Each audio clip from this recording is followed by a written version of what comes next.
Hello, everyone, and welcome to another episode of 100 Yards of Football Sports Talk Radio. I'm your host and producer this evening, Logan Landers. And joining me to talk about this NCAA Week 8 game preview between the Ohio State Buckeyes and the Penn State Nittany Lions, as always, Mr. Football, Vincent Turner. How you doing this afternoon, sir? How you doing this afternoon, Mr. Logan Landers? I am doing well, sir. Ready to talk some college football as always. But before we get started, if you enjoy our video here today, give us a like, comment, share, subscribe on our social media platforms, Facebook and on YouTube. And of course, go check out our podcast as well. Thanks to our folks at the Believe Podcast Network for our hosting website. Check us out on Apple Podcasts, Spotify, or anywhere you enjoy listening to your podcast. Once again, that comes out each and every single week.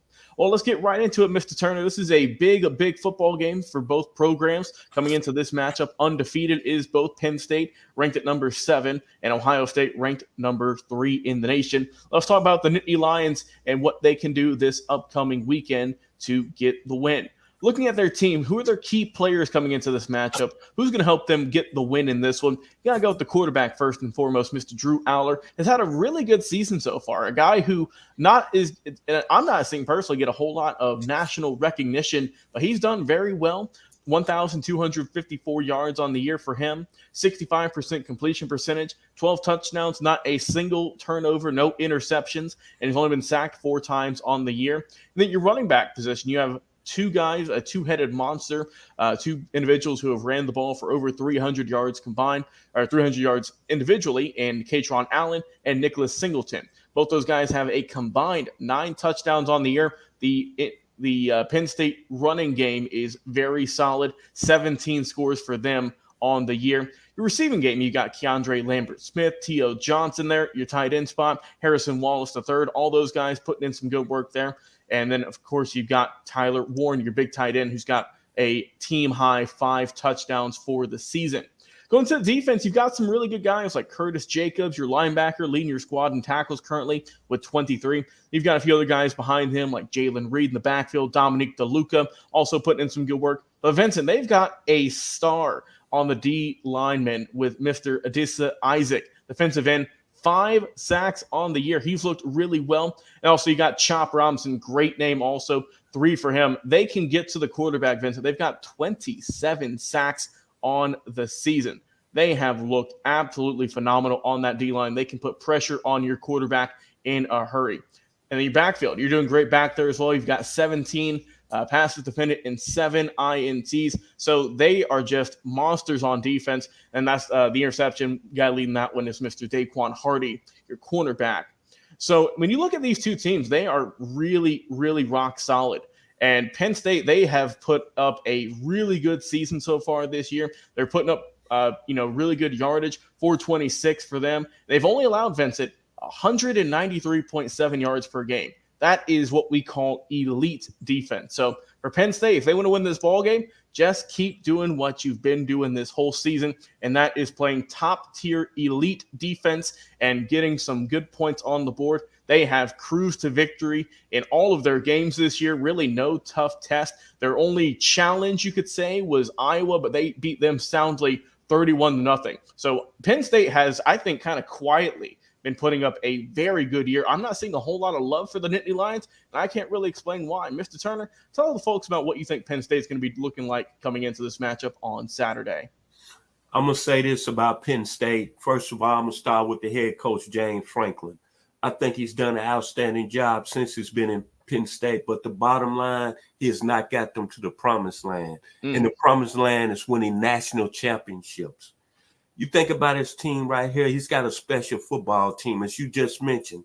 The team is number 1 in the country in sacks, number 1 for tackles for loss, number 1 in total defense, number 1 in pass defense, number 2 against the run. I'm sorry, if Penn State don't get it done on Saturday, I don't know when, and I don't know if James Franklin is the right fit for Penn State, because Penn State has had some good teams under Coach Franklin. But this team right here, the timing is right. The situation is right.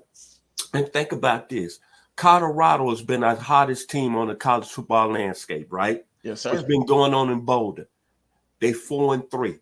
They lost a real serious, important football game to Stanford last week. They got a real tough schedule coming up in the Pac-12. So I'm sorry, no disrespect to Deion Sanders and the Buffaloes. They might be an afterthought after the next couple of weeks. But this is a college football team in Penn State. The doors are open. You go up to Columbus, Ohio, and you win this football game. James Franklin, who I consider one of the best looking coaches in all of college football, a good looking guy. You're going to be on the top of the world. And Penn State is going to get respected. And then we're going to start talking about national championships with Penn State.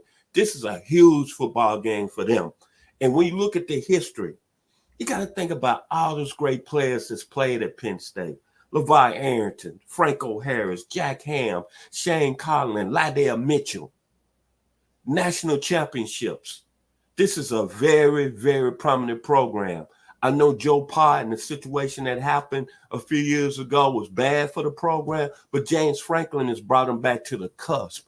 Mm-hmm. And right now the doors are open for Penn State to be the college football team of America. You go into Columbus, Ohio on Saturday and make a statement and win this football game, you're going to be on top of the college football landscape. Yes, sir. Well said, Mr. Turner. Let's talk about the Buckeyes now. Of course, led by your quarterback and Mr. Kyle McCord, who's had a very solid season. 1,651 yards for the young man, 11 touchdowns, just one INT, only been sacked 7 times, also having a really good year. Your running game, you've got Trevion Henderson, your main guy there, with Chip Tranium behind him. Those are your 2 big running backs. They've got a combined 8 touchdowns on the season.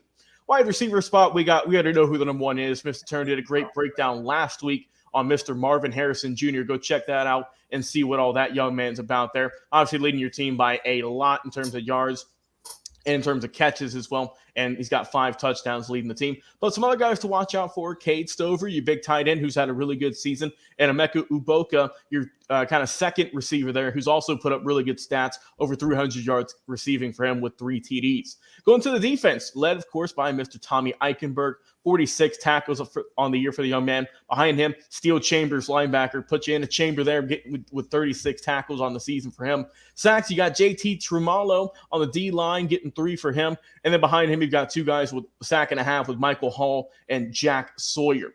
Looking at the D-backs there, as well as in your secondary, your safeties, your corners, you've got Denzel Burke leading the squad with 7 passes defended. They've done really well. 27 of those batted for the year. And in terms of INTs, you've got 5. A bunch of guys have contributed to that. No one has more than 1. But, man, Ohio State, they have had a heck of a season, Vincent. They've looked really strong.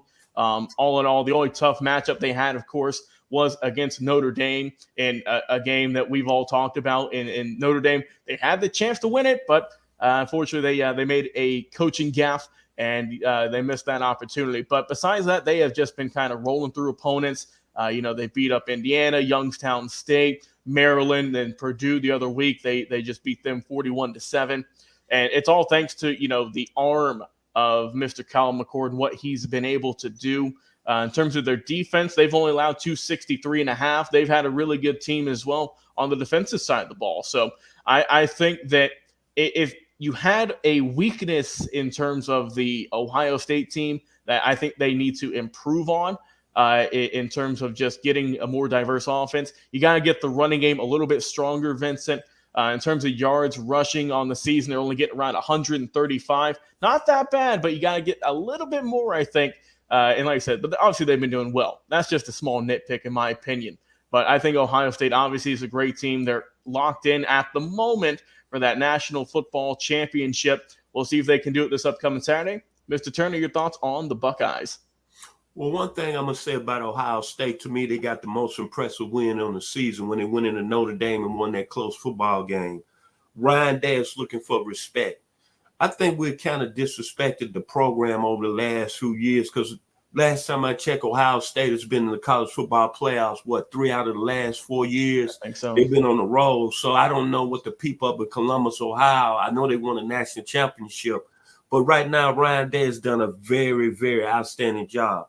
The bottom line, Trayvon Henderson is coming back healthy this week. The running game is going to be off the charts for the Buckeyes. He's a guy that can give you that shake and bake. Marvin Harrison Jr., the best receiver in the country. You got to think this, national championship game on Fox. He's going to be ready to play. I'm very impressed with the Buckeyes defense this year.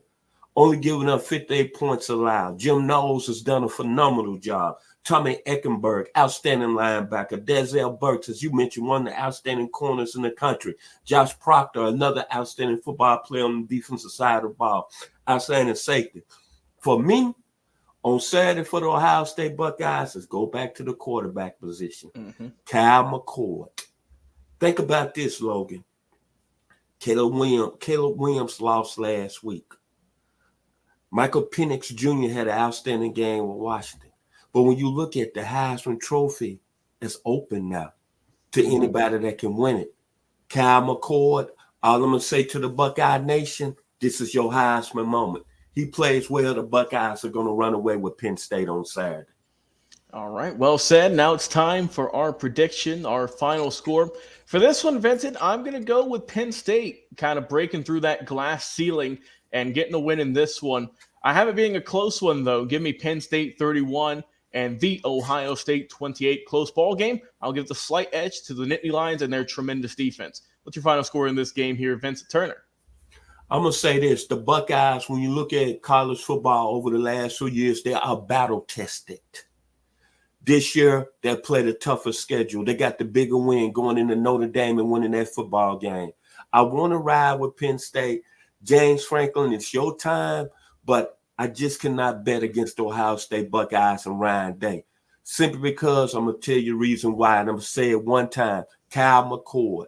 He's kind of really filling into the offense. He's played well. He hasn't played outstanding on the level of C.J. Stroud, but it's going to be his Heisman moment on Saturday. And I expect he's going to put up big numbers. And after the football game, I'm looking at Ohio State 27, Penn State 20. All right, we'll see what happens in this matchup. Once again, this is going to be taking place this upcoming Saturday at noon Eastern. So this is going to be a nice earlier game for everyone to enjoy between two top 10 teams. It's going to be a great matchup. As always, Mr. Football, Vincent Turner, appreciate you coming on, talking some college football with me. Once again, I've been your host, producer, Logan Landers.